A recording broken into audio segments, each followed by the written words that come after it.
Gilitan natin. Tagilid para hindi magpawisan.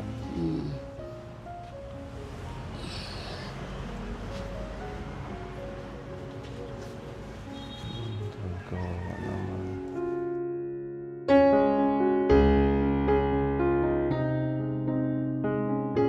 Hello po. Magandang umaga po, sir.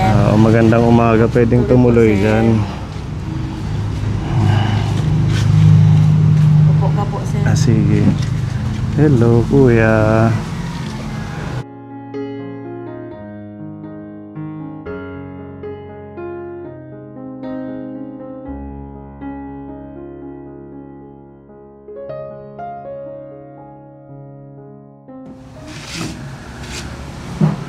Kayo po yung nanay. Opo. Anong pangalan ninyo? Marlene Carreño po.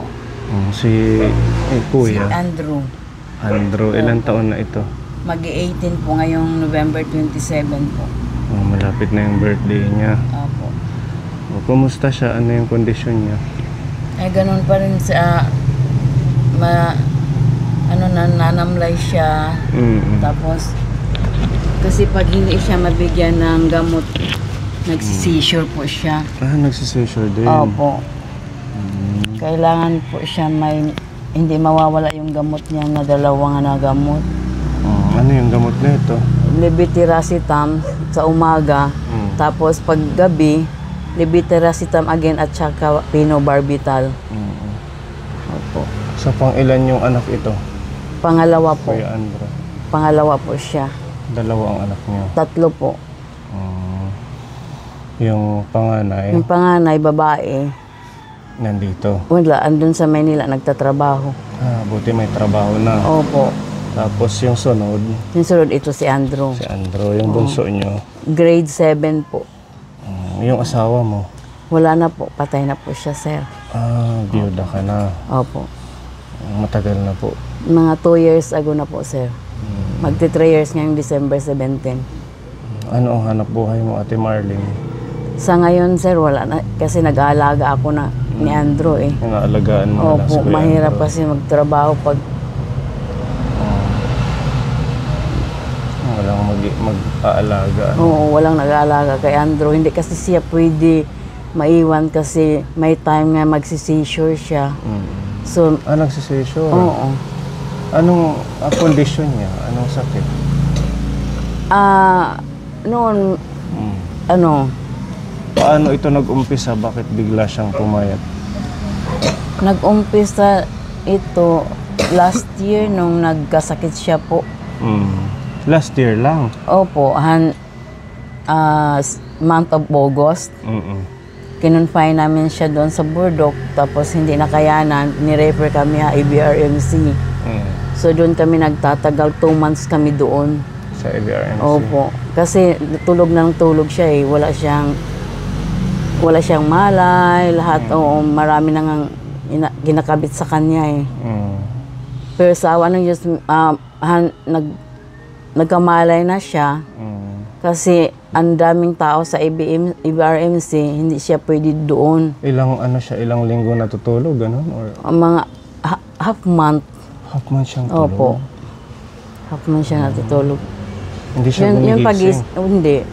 Nung pagising na niya, ganito na siya. Hindi siya nakakapagsalita na. Kasi kumakanta pa yan, nag-aaral pa siya sa pilot. Before mangyari ito, na bigla siyang naging ganyan, nakaratay na lang, nag-i-school pa siya? Opo, nag-school kami sa pilot. Masayahing bata si Andrew. Gusto niya kumanta, lahat ng mga kanta, kaya niya, marunong siya. Nakakapagsalita siya ng maayos bago mangyari yung last year? Opo. And na-confine na kami doon na siya hindi na nakapagsalita. Pero pinanganak mo siyang... Opo. May abnormalities? Special? Oo. Ano yung niya? Cerebral palsy. Cerebral palsy. So, start nung pagkapanganak mo hanggang umabot yung last year, 17 years old? Normal yung kanyang normal. Nag-aaral kami, kumakain siya, malakas nga siya kumain. Wala siyang pili sa mga pagkain. Kasi maganda katawan niya. Pero nakakatayo siya? Sa lang, nakakaupo siya. May upuan kasi siya. Tapos, nakakata siya, pero alalayan mo lang. Opo. So, hindi talaga yung as in, parang normal na nagsasariling lumakad, kumilos. Hindi. Dahil nga sa meron siyang cerebral palsy. Na-trigger lang to nung last year. Opo, nung last year in August. Na-confine kami sa ABMC. Doon na siya naging ganito kapayat. Opo.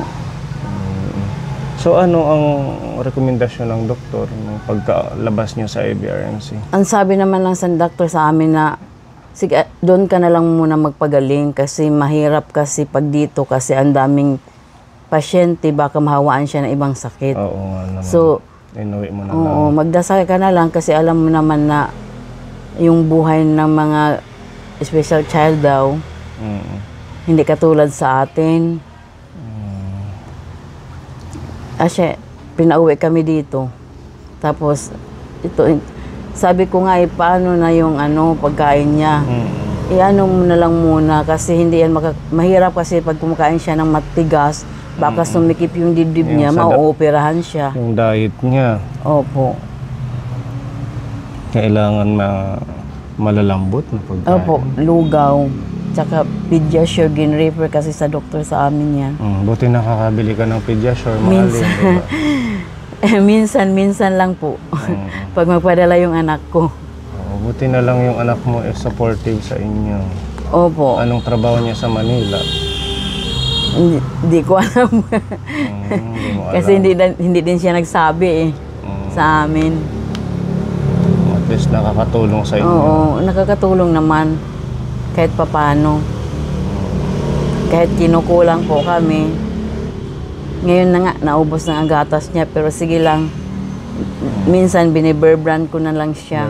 Opo. Pag wala kong pag walang Pediasure kasi may kamahalan din eh. Oo, kasi kung wala tayong anak buhay tapos may iba ka pang anak, yun nga papaaral ka pa, talagang hindi mo mapipermanente yung Pediasure na yun. Talagang hindi talaga, sir. Wala kang ibang sideline bukod sa pag-aalaga. Yung parang part-time job para... Gusto ko nga kasi magka-part-time kung pwede lang, pero hindi talaga pwede maiwan si Andrew. Hindi pwede. Oo, wala akong kasama. Grade 7 yung kasama ko eh. Hello, Kuya Andrew. Hindi niya na to nagagalaw, Ate Minsan nagagalaw niya. Sige, niya? Hindi masakit. Masakit na kasi hindi naman ganito yung kamay niya, sir. Nung ando na sa Katakloban. Normal man yan noon. Ngayon naman lang siya nagkaganito. Pati yung paa niya, grabe yung buto. Opo. Nakalabas na. Grabe naman ka po. Ang tubig niya. Okay ka lang, Kuya? Kumain na ito, Nanay Marilyn. Opo. Katatapos lang kaya siya nakaupo. Maya-maya, mag-ano na yan, ipahiga ko na yan. Buti hindi nagsusugat yung... Nagsusugat doon sa ospital. Kasi hindi ko alam na magkabidsor pala yung kung laging nakahiga. Buti na lang naagapan kasi nagtataka kasi ako sa kung bakit may dugo yung diaper niya kasi naka-diaper lang lagi eh. So, buti lang sinabi ko, nurse, bakit may dugo? Hala ko no, nagkabidsor yan. Kailangan mo, shit, inasikaso ko naman. Buti naman sabi ng doktor sa akin, buti naman inalagaan mo yung anak mo, maliit lang yung bidsor niya. Kaya sinabihan ako, pag uwi mo, kailangan mo, nakahiga siya, dapat matakilid, ilang oras na naman, takilid naman doon sa kabila. Kailangan ko talaga. Ano yung likod niya para hindi magkasugat. Opo, sir. Ngayon, wala na. Wala naman po, sa awa ng Diyos. Kumusta ang pag-aalaga sa ganito? May kondisyon na tapos anak mo pa. Mahirap, sir.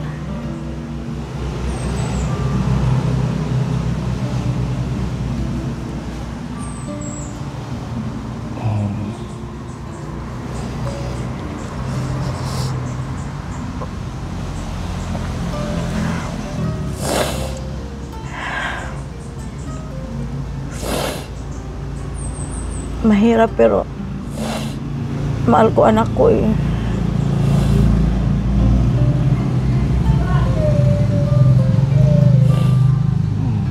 hanggang may buhay po siya, sir, alagaan ko talaga siya. At mamahalin. Grabe yung sakripisyo ninyo.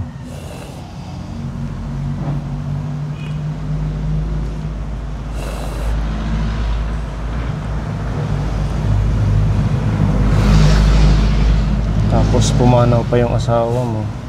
Opo. Hindi sana meron kang karamay sana sa pag-aalaga sa kanya.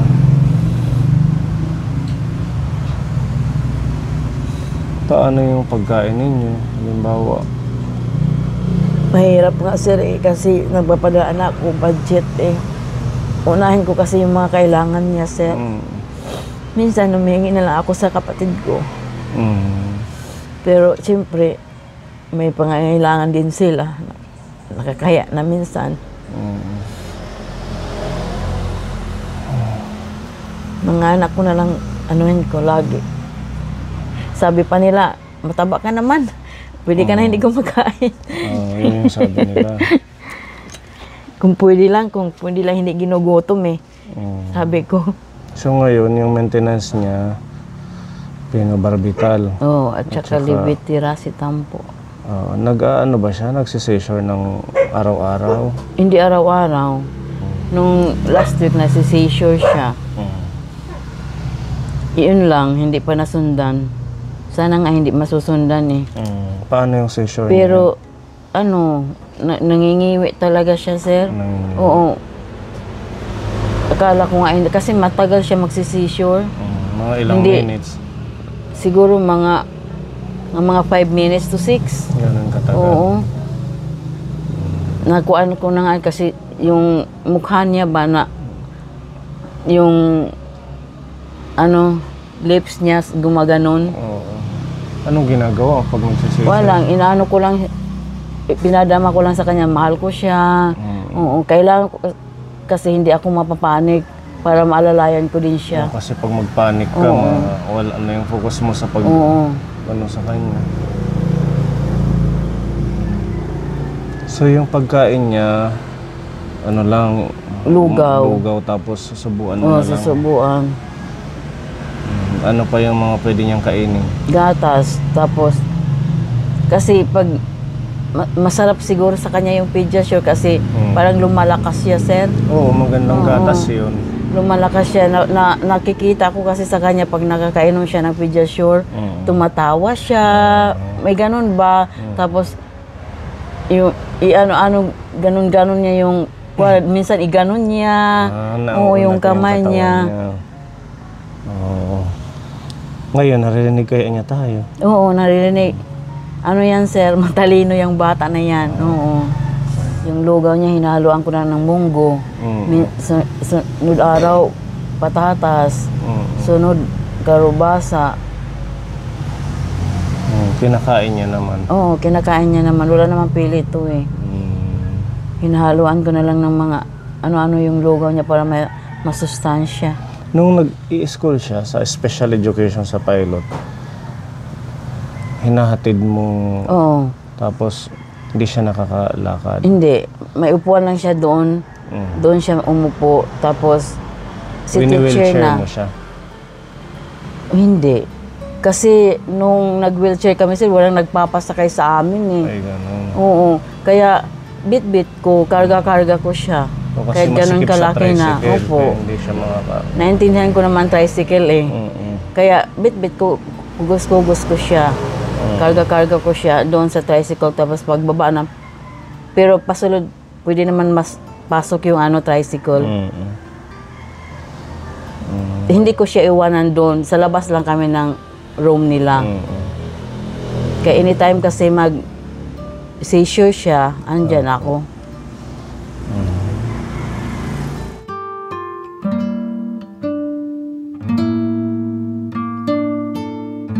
Sa ngayon, ano po ang kailangan niya?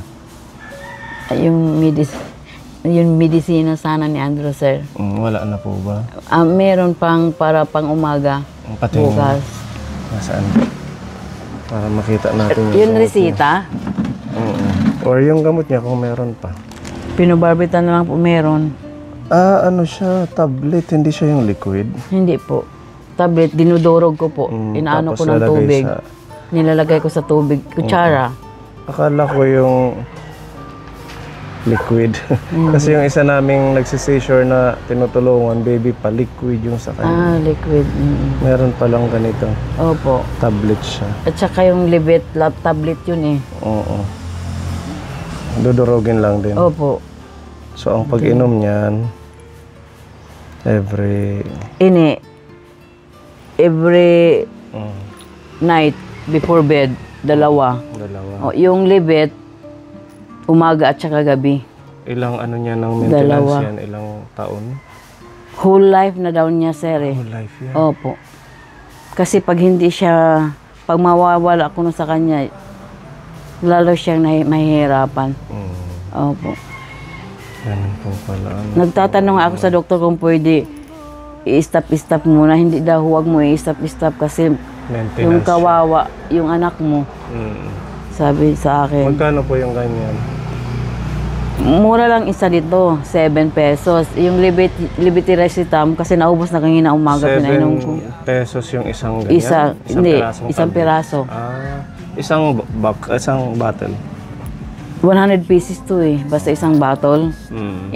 Tingi-tingi lang yung binibili ko lagi. Oo, kasi yun lang yung kaya. Oo, yung kaya. Meron kami ditong papaabot na tulong para makabili ka ng ganyan. Maintenance niya at saka yung isa wala na ano. Wala na, naubos na kanina umaga, sir. Para saan daw kaya yun? Kasi sabi nila, ano yun?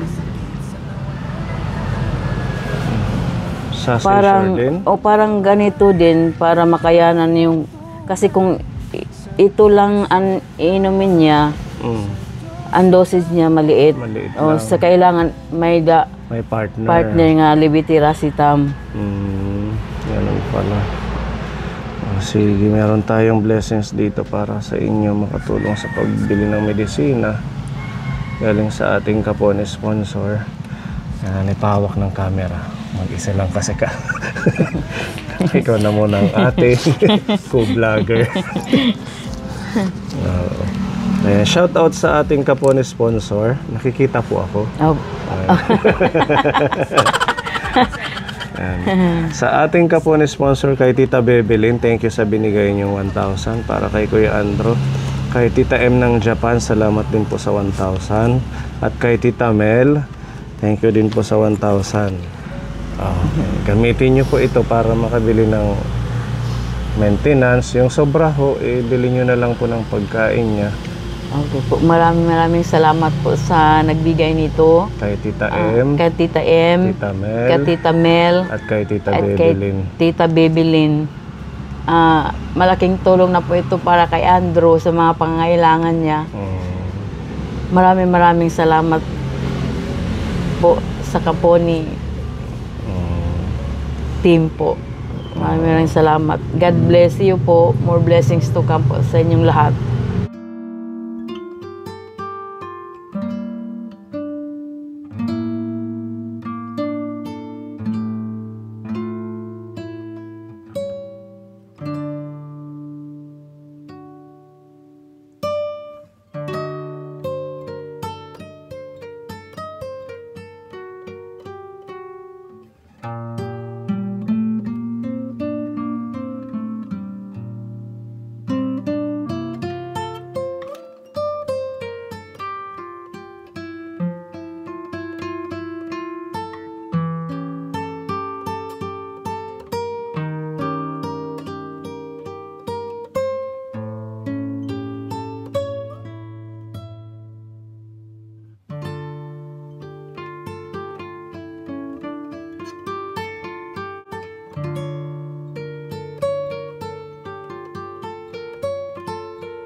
May bisita ka, si Sir. May bisita tayo. Kuya Andro, God bless you. Sana lumakas ka at gumaling.